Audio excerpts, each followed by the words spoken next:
¿Qué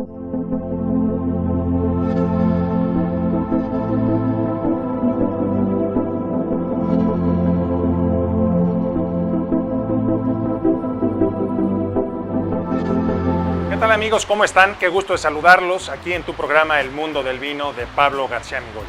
Muchas gracias por seguirnos.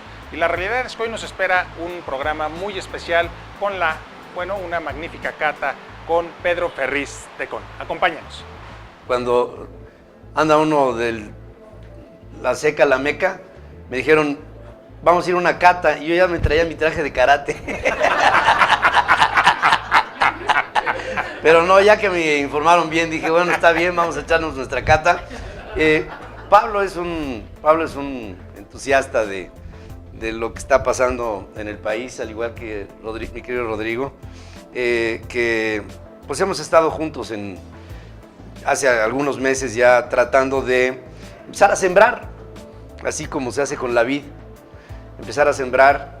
Y nosotros siempre pensamos que cuando algo se siembra, no en ese mismo momento se cosecha, sino que hay que hacer con mucho esmero toda una labor para que entre el sol y el agua y las buenas intenciones empiece todo esto a fructificar. Y hemos venido dando vueltas por la República Mexicana tratando de encontrar primero esa oportunidad para la siembra y después esa necesidad constante de estar regando de una manera amorosa a todo lo que vamos sembrando y vamos tratando de proponer como una fórmula que nos dé, decía Albert Einstein, ante la necesidad de resultados diferentes, pues lo que tienes que hacer son cosas diferentes. Y estamos empezando a hacer cosas diferentes que les platicaré un poco más adelante, pero yo lo que les sugiero es que cuando hagamos la cata se tomen todo para que después todo lo que yo diga lo acepten.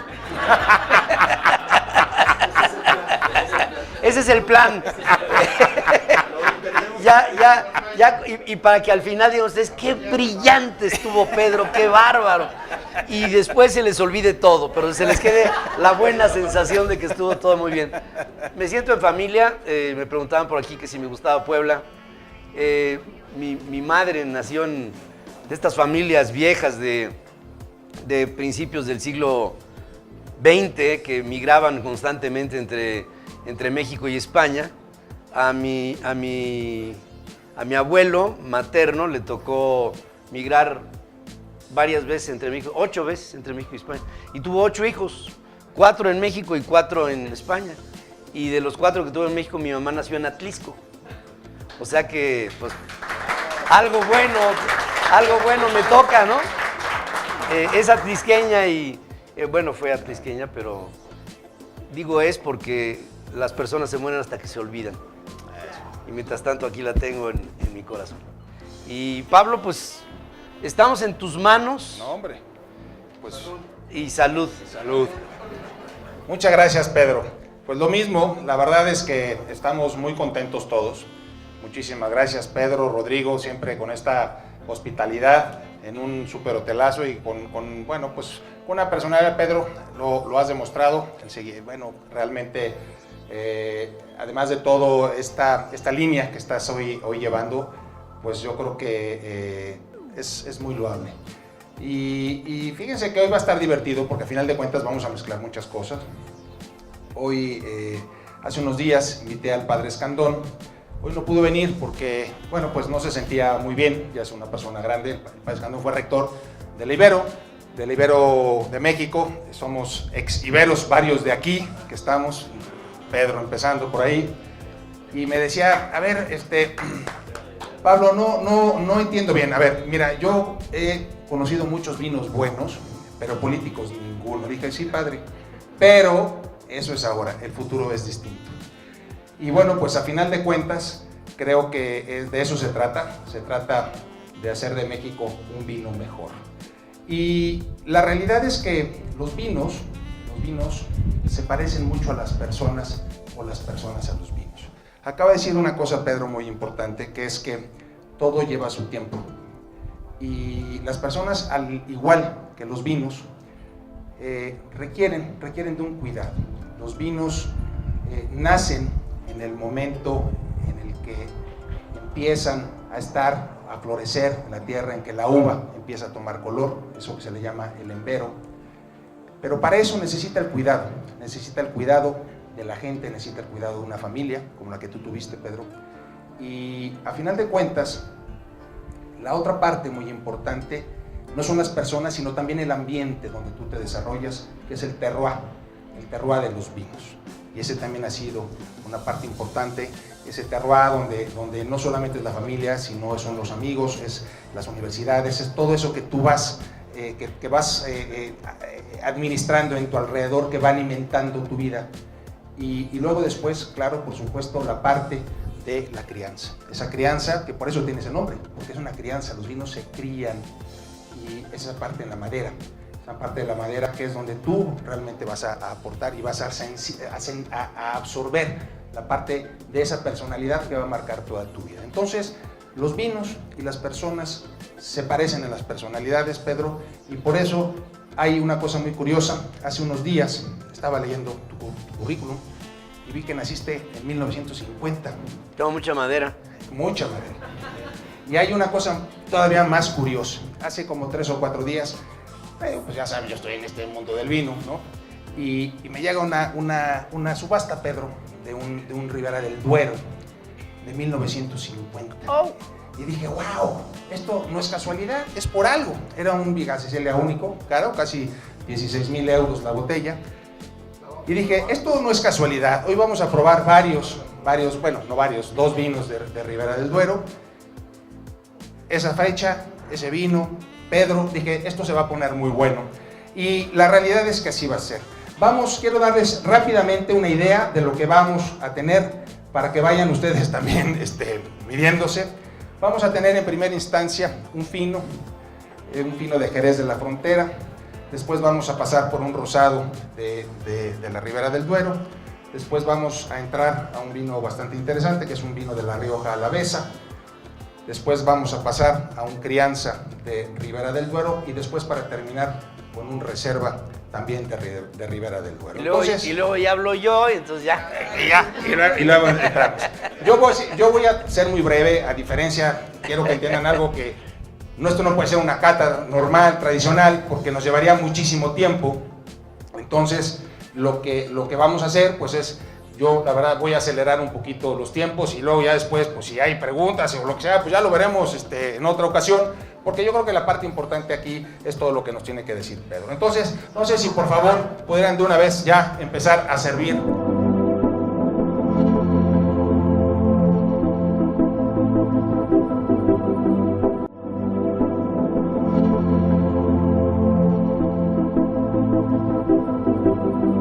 El fino, y mientras lo sirven, darles una pequeña explicación rápida de lo que es este vino.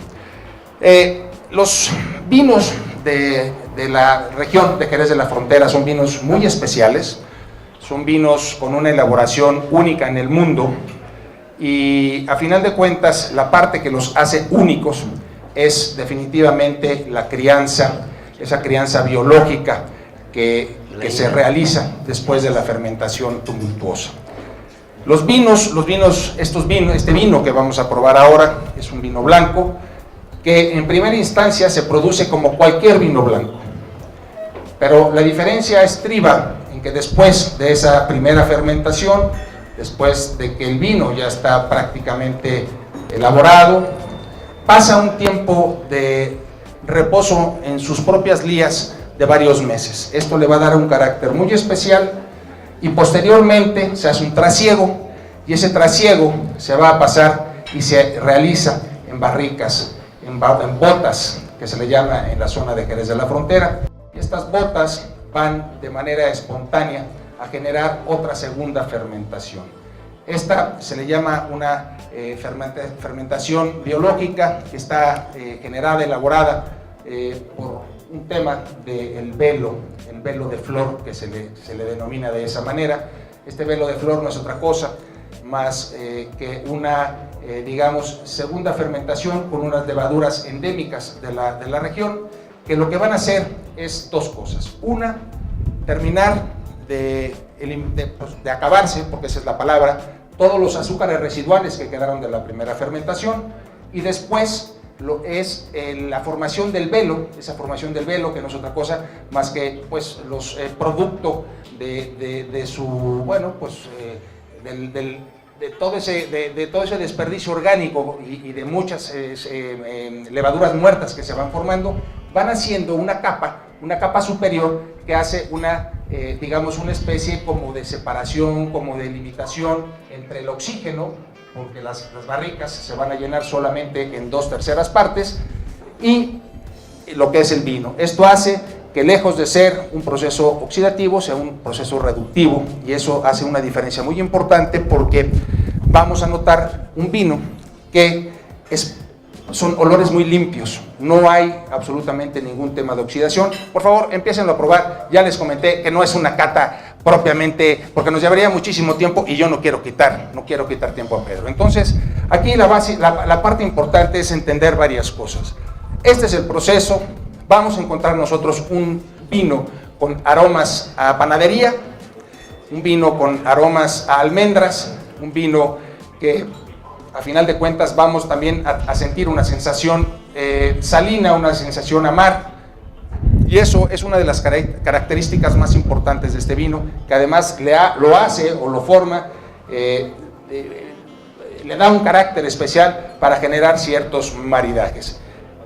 Este vino es muy parecido a la manzanilla. Muchos de ustedes se van a preguntar: oye, Pablo, ¿cuál es la diferencia entre la manzanilla y el fino? Bueno, la diferencia es únicamente geográfica. La manzanilla se elabora en un lugar que se llama Sanlúcar de Barrameda, que está a escasos 15 kilómetros de Jerez de la Frontera, claro, mucho más cercano al mar. Entonces, sus características básicamente van a ser que es un vino con una sensación salina más prolongada, es un vino que por la región geográfica donde se encuentra tiene de alguna manera ¿cómo les podré decir? Las diferencias de temperatura, una vez que se está generando esa segunda fermentación en el velo, van a hacer que se muera estas levaduras 2 veces al año. O sea, va a haber una disminución, hay una mortandad, vuelven a nacer, una mortandad. Pero en el caso esto pasa en Jerez de la Frontera, pero en Sanlúcar de Barrameda, al ser un clima mucho más digamos, benéfico, mucho más amable, mucho más cercano al mar, con menos diferencias, lo que va a hacer es que ese velo de flor se va a mantener todo el año. Esto va a hacer que la sensación al beberlo sea mucho más suave. Entonces, ¿por qué? Porque al tener menos tiempo de oxidación, lo que hace es una sensación más suave. Entonces, en términos generales, la manzanilla, su sensación va a ser más salina y más suave, Pedro. Y en el caso del fino, bueno, pues va a tener un poquito más de carácter, ¿no? Y pues sí, algunas notitas quizás no tan limpias como pudiera ser la manzanilla. ¿Con qué marida? Bueno, pues marida exactamente con todo lo que tenemos enfrente. Es el mejor, junto con el champán y el cava, el mejor maridaje para el jamón serrano. Ustedes van a decir, ¿cómo es posible? Si yo he escuchado que la carne marida con los vinos tintos. Error. Para empezar, los vinos tintos maridan con ciertos tipos de carne, y estos van a ser o van a tender principalmente de carnes muy rojas, por ejemplo, res, cordero. Pero en el caso del cerdo, como es el caso del jamón serrano, realmente nosotros necesitamos vinos mucho más suaves. Y en el jamón serrano aún más. ¿Por qué? Porque vamos buscando que esas vetas de grasa, de alguna manera, no se vean contaminadas por sabores muy fuertes que delimiten o incluso pues contraigan esa explosión que puede llegar a tener en la boca el jamón serrano. Entonces, bueno, pues a final de cuentas hay otro tema también muy importante de maridaje, que son los pescados. Yo creo que pocos vinos pueden maridar de una manera tan espléndida como es el fino con los pescados, y ahora con lo que está muy de moda, que son los ceviches. El ceviche, a final de cuentas, si ustedes se van a la parte ortodoxa, pues van a darse cuenta que prácticamente todo el mundo dice que es uno de los productos inmaridables por el limón. El limón es súper complicado para poder maridar, pero la fortaleza, la acidez y la salinidad que tiene este vino hace que los ceviches sea un placer el poderlos beber con este vino. Claro, si hay alguna pregunta, por favor, coméntenosla para poder hacer un poco de participación. Pedro, si quisieras hacer algún comentario, pues yo creo que la gente va a estar encantada. Pues lo único que sí me confunde con la manzanilla es el tono que tiene, el sabor largo que te deja. Sí. Y la otra región, la de Manzanilla, ¿qué sería? Manzanilla es Sanlúcar de Barrameda. Sanlúcar y esta es Jerez de la Frontera. Jerez de la Frontera. Así es. En Asturias se toma manzanilla, se toma Sí, mucha manzanilla. realmente en toda España se toma manzanilla, en toda España se toma fino, pero la zona específica de producción prácticamente mundial es esas dos regiones.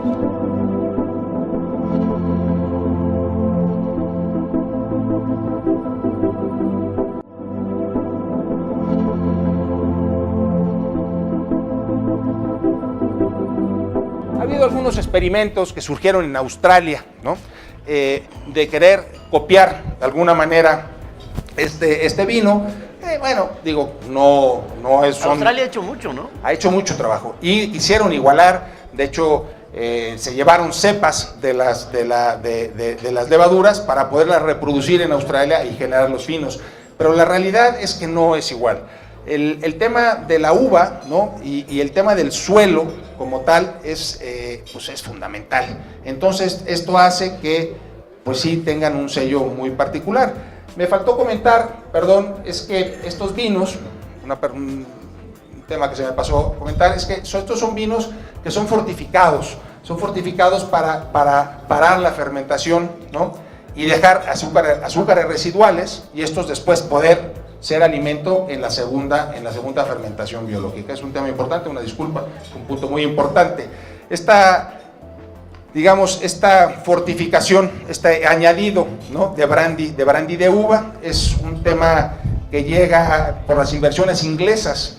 Esa región de España, durante muchísimos años y hasta la fecha, ha tenido inversiones inglesas de una manera muy importante. Entonces, ¿qué fue lo que sucedió? Bueno, pues empresarios que habían invertido o han invertido en la zona de Oporto, pues dijeron, aquí hay algo que puede generarse y que puede hacerse de una manera muy interesante con la uva Palomino Fino, que es con la que se hace este vino, y vamos a llevar este tema, vamos a tratar de que estos vinos podamos llevárnoslos a Inglaterra sin que se echen a perder. Entonces la única forma era haciendo un agregado de alcohol para subir la graduación alcohólica y que esta nos sirviera como una especie de antioxidante. El alcohol y el azúcar son antioxidantes por excelencia, entonces es lo que hace que los vinos no se echen a perder.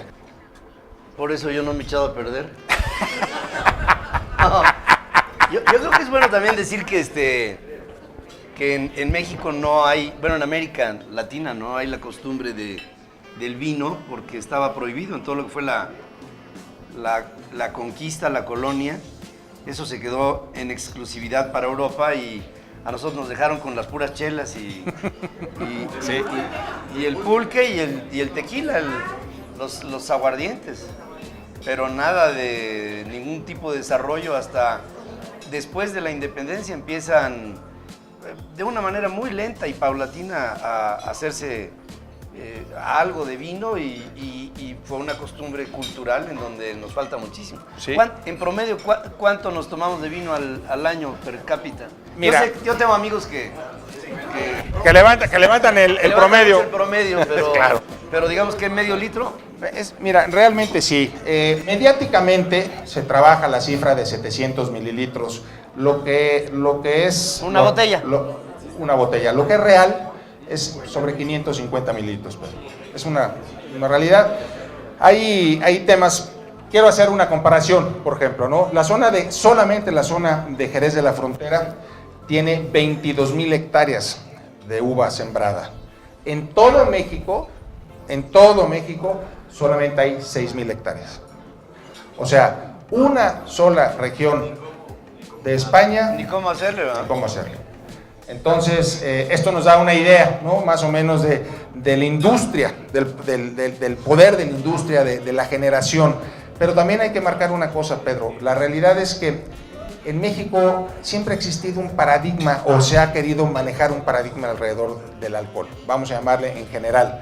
Y específicamente en el vino, pues lo suman, ¿no? Y entonces el tema impositivo de los vinos, pues francamente es privativo. O sea, realmente tú terminas pagando entre el IEPS y el IVA, pues casi un 43% de impuestos. La mitad de la botella. La mitad de la botella. Entonces, pues Pedro, Sí. cuando en otros países como en Estados Unidos no tiene nada que ver, y en el mayor de los casos estás pagando $1, pero esto va de alguna manera relacionado con respecto a los precios. Entonces es $1 con vinos que van de 16 a 17 dólares hacia arriba, entonces pues, su participación ya es nada, 12 pesos, es nada. Es parte de lo que vamos a quitar. Exacto. Bien bajado ese balón, Pedro. Bien bajado ese balón. Muy bien. Excelente. Excelente. Bien bajado. Y bueno. Ya, ahorita ya está refrendado. Así es. Bueno, Pedro, si tú me lo permites, y para no dar más dilatación a esto, vamos a pasar a un vino rosado de la región de... sí, ¿cómo no? Un quesito, mi Pedro, ya te están... Eso. Muchas gracias. Oye, y aquí también está de este lado, ¿eh? Hay que darle. Oye, Pablo, en Atlisco ya están haciendo vinos. En Atlisco están haciendo vinos, en el Iztaccíhuatl están haciendo vinos, y qué buen comentario, Memo. La realidad es que, a final de cuentas, Atlisco, que es de donde proviene la parte materna, ¿no? Por el lado de tu abuela, es el primer lugar documentado por escrito, históricamente, que produce vino en el continente americano. Hay datos, hay suposiciones de que había otros viñedos en Tlalpan, por ejemplo, ¿no? Cerca de México, pero no están documentados. Y es Benavente quien en sus escritos, bueno, pues documenta y hace mención de los viñedos de Atlisco. Y pues está datada, es el dato más antiguo que se tiene. Entonces, Atlisco se puede decir que es la cuna del vino en el continente americano. Sí, así es. Entonces, bueno, pues es un dato interesante. Como dice Memo, hay ya una bodega haciendo vino en Atlisco, hay otra bodega en el Iztaccíhuatl haciendo también vino. Va a ser una de las bodegas que va a producir vino a mayor altura en toda América, compitiendo con lugares como Salta en Argentina, con las bodegas Colomé, que están prácticamente arriba de los 3,000 metros. Y bueno, pues a final de cuentas, esto hace todo un tema que nunca paras, Pedro. Espero hayan disfrutado de esta cata y por supuesto los espero la próxima semana con la segunda parte de, bueno, pues este evento tan divertido que tuvimos con Pedro Ferriz de Con. Hasta la próxima.